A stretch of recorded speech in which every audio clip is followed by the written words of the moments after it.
რჩევა, რომელსაც ახლა მოგცემ, შენს ცხოვრებას შეცვლის უკეთესობისკენ.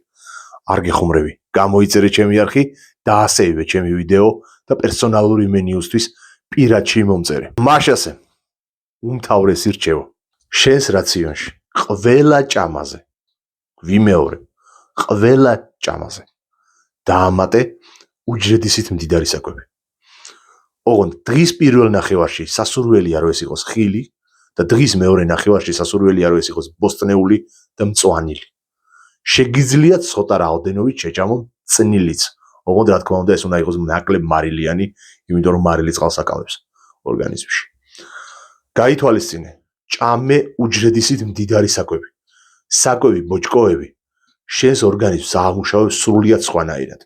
შენი ნივთიერებათა ცვლა სხვანაირად იმუშავებს, შენი პერისტალტიკა სხვანაირად იმუშავებს და შენი ორგანიზმი იმუშავებს სხვანაირად.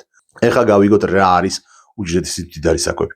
როგორც გითხარით, უმი ხილი, უმი ბოსტნეული, მარცვლეული ოღონდ ჩენჩოიანი და არა ფანტელად ქცეული და არა დამუშავებული და არა რაფინირებული და ძალიან ბევრი რამე კიდევ. თუ გაინტერესებს რა და როგორ უნდა ჭამო, თუ გაინტერესებს როგორ გაარჩიო ერთმანეთისგან სასარგებლო და მავნე და თუ გინდა წონაში დაიკლო კვების ხარჯზე და არა შიმშილით მომწერე. მოდი, ვილაპარაკოთ.